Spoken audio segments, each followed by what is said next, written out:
గరికపాటి వాళ్ళు స్త్రీల విషయంలో చాలా కఠినంగా మాట్లాడుతుంటారు ఆయన. ఇట్లనే ఉండాలి, నువ్వు ఇట్లాంటి వస్త్రధారణ చేయాలి, అలా ఉండాలి, ఇలా చేస్తావేంటమ్మా, అలా చేస్తావు. ఈ ఆధునిక కాలంలో కూడా స్త్రీ మీద అన్ని ఆంక్షలు పెట్టడం అనేది, వాళ్ళ మాట తీరు, వాళ్ళ జడలు, వాళ్ళ వస్త్రధారణ అన్నిటినీ అవహేళన చేసేలాగా మాట్లాడుతుంటారు. కరెక్టేనా ఇది?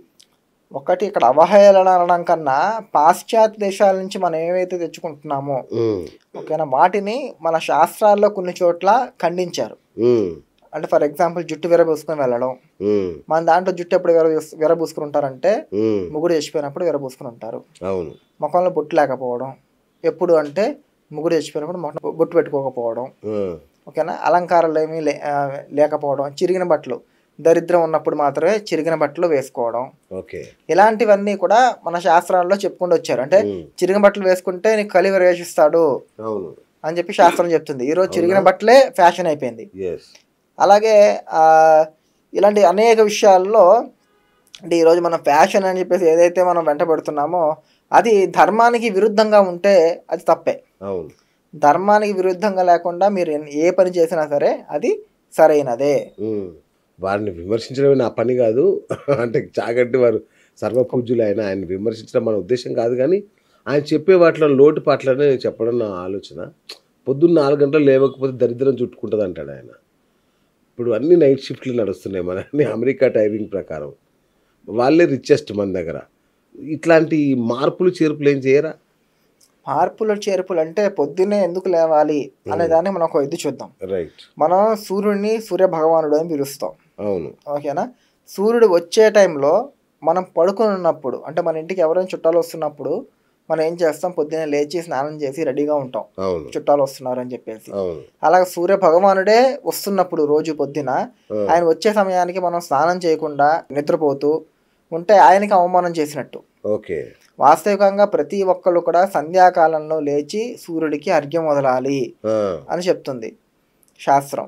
ఈ అర్ఘ్యం వదలడం వల్ల వెనకాతల చాలా పెద్ద సైన్స్ కూడా ఉంది. ఏంటంటే ఈ సూర్యుడు ఉదయించేటప్పుడు అస్తమించేటప్పుడు సూర్యుడు బలహీనంగా ఉంటాడు. వాడిని బాలసూర్యుడు అని పిలుస్తాం మనం. అందుకే ఆ రేసు మనం చూడగలం. మనం దాన్ని చూడగలుగుతుంటే సూర్యుడు బలహీనంగా ఉన్నాడని అర్థం. అలా ఉన్నప్పుడు ఆ సమయంలో దుష్ట శక్తులు, రాక్షసులు అందరూ కూడా ఆ సూర్యుడి మీద దాడి చేయడం అనేది జరుగుతుంది.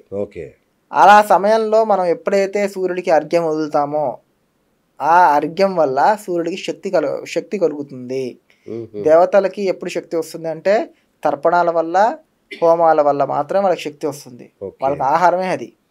మనం వదిలే తర్పణాలు, మనం వదిలే ఆజ్యాలు, వీటితోనే వాళ్ళకి శక్తిని పుంజుకుంటారు. అందువల్ల ఆ సమయంలో మనం సూర్యుడికి తర్పణం ఇవ్వడం వల్ల నెగిటివ్ ఎనర్జీ అనేది సూర్యుడి దగ్గరికి రాదు. సూర్యకిరణాలు స్వచ్ఛంగా ఉంటాయి. ఎప్పుడైతే సూర్యకిరణాలు స్వచ్ఛంగా ఉంటాయో మన ఆహార పదార్థాలు స్వచ్ఛంగా ఉంటాయి. ఈరోజు కల్తీ ఆహార పదార్థాలు అని పక్కన పెడితే సూర్యరశ్మిలోనే దోషం ఉండడం వల్ల సూర్యరశ్మి ఎప్పుడైతే మనం భూమిని దాటుకుని లోపలికి వస్తుందో అక్కడే అది నెగిటివ్ అయిపోవడం వల్ల అది ఆహార పదార్థాల మీద పడి జనాల మానసికంగా కూడా వాళ్ళు నెగిటివ్ ఆలోచనలు ఇవాళ పెరుగుతున్నాయి సమాజంలో.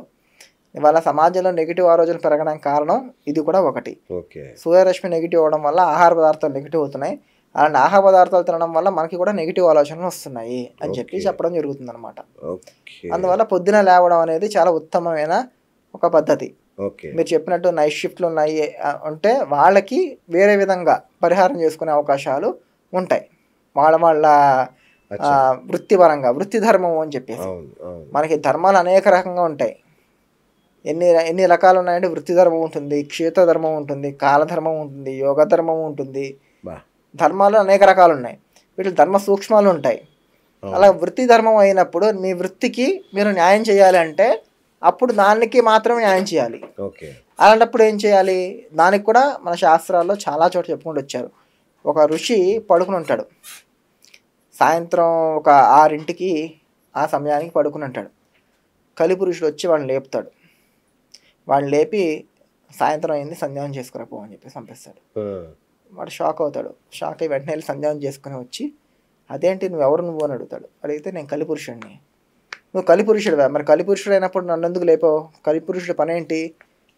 ధర్మం తప్పేలా చూసుకోండి పని. అలా ధర్మం చేయమని చెప్పి నువ్వు ఎందుకు పంపిస్తున్నావు నన్ను అని చెప్పి అడిగితే, లేదు నువ్వు రోజు సంధ్యానం చేసేవాడివి, ఈరోజు మర్చిపోయావనుకో నీకు లేచిన తర్వాత ప్రాయశ్చిత్తం అవుతుంది. అయ్యో నేను సంధ్యానం చేయలేదు అని చెప్పేసి దేవుడిని క్షమాపణ అడుగుతావు. అప్పుడు దేవుడు నీకు 2 పుణ్యం ఇస్తాడు. ఆ పుణ్యం రాకూడదని చెప్పేసి ముందే నేను లేపాను అని చెప్తాను. అచ్చా, ఓ ప్రాయశ్చిత్తానికి అంత పుణ్యం ఉంది. అంటే మనం మనస్ఫూర్తిగా మనం చేసిన తప్పు, నేను దీన్ని చేయలేకపోతున్నానని చెప్పేసి మనం ప్రాయశ్చిత్తం చేసుకున్నట్టయితే దానికి అధిక పుణ్యం వస్తుంది అని చెప్పేసి శాస్త్రాలు చెప్తున్నాయి. ఓకే, బాబా సూపర్. ఇంకోటి గురుగారు, గురు పౌర్ణమి అని చేస్తాం కదా మనం. నిజానికి అది వేదవ్యాసుడిది అంటారు, ఆయనకు సంబంధించిందే అంటారు. కానీ ఆయన ప్రస్తావన కానీ ఆయన పూజలు కానీ మన శాస్త్రాలు కానీ మన పెద్దలు కానీ ఎక్కడ వేదవ్యాసుడిని కీర్తించినట్టుగా కానీ ఆయన్ని పొగిడినట్టుగా కానీ ఏం అనిపించదు. ఆయన ఎందుకు తొక్కేశారు వేదవ్యాసుడిని? ఇక్కడ తొక్కేయడం అనడం కన్నా వేదవ్యాసుడు తర్వాత వచ్చిన వాళ్ళకి ప్రాముఖ్యత పెరగడం వల్ల ఆయన మర్చిపోయాం. ఓకే, అంటే ఒక కాలంలో చాలా జనాలందరికీ చెప్పాల్సిన విషయం, మీరు ఏ యూట్యూబ్ ఛానల్లో వేదవ్యాస గురించి చాలామంది యూట్యూబ్ ఛానల్లో చెప్పిన వాళ్ళు ఉన్నారు. వాళ్ళు ఎవ్వరూ చెప్పని కథని ఈరోజు నేను మీకు చెప్తున్నాను. వేదవ్యాసులు అంటే చాలామందికి వేదాలను విభజించిన ఆయన అని మాత్రమే తెలుసు. కానీ వాస్తవికంగా వేదవ్యాసుడు ఎందుకు అవతరించాడు, అవతరించడానికి మూల కారణం ఏంటి, ఈ విషయాలు ఎవ్వరూ కూడా చెప్పలేదు. ఎందుకు ఆయన పురాణాలు రాయాల్సి వచ్చింది, వేదాలు ఎందుకు విభజించాల్సి వచ్చింది ఫస్ట్ ఆఫ్ ఆల్ అనే దానికి చాలామంది కలియుగం వస్తుంది అందుకని వేదాలు విభజించారని చెప్తారు. కానీ సరికాదు. వాస్తవికంగా ఏంటంటే గౌతమ ఋషి అని చెప్పేసి ఒక ఆయన ఉండేవారు, మహాపండితుడు. ఈరోజు సైన్స్లో చాలా విషయాలు ఆయన కనిపెట్టినవే, గురుత్వాకర్షణ లాంటివి, అణు పరమాణు ఆటమ్స్ని కనిపెట్టిన గౌతమ మహర్షి. ఓకేనా. ఆయన జ్ఞానం అపారమైన జ్ఞానం అయింది. ఆయన జ్ఞానానికి చాలామంది ఋషులు ఆయన దగ్గరికి వచ్చి విద్యాభ్యాసం చేసి వెళ్ళేవారు. ఒకసారి విద్యాభ్యాసం వచ్చినప్పుడు ఆయన జ్ఞానాన్ని చెప్తూ ఉన్నారు, వీళ్ళు వింటూ ఉన్నారు. 1 సంవత్సరం అయిపోయింది, 2 సంవత్సరాలు అయిపోయినాయి, 3 సంవత్సరాలు అయిపోయినాయి, అలాగా చాలా సంవత్సరాలు గడిచిపోయినాయి. ఆయన వదలట్లేదు, వీళ్ళు లేచి వెళ్ళలేకపోతున్నారు. ఆయన చెప్తాడు, మధ్యలో వెళ్తే ఆయన అవమానం కదా, అందుకని ఆయన్ని ఎలాగ ఏం చేయాలో తెలియక వీళ్ళందరూ కలిసి ఒక కృత్రిమ గోవుని సృష్టిస్తారు.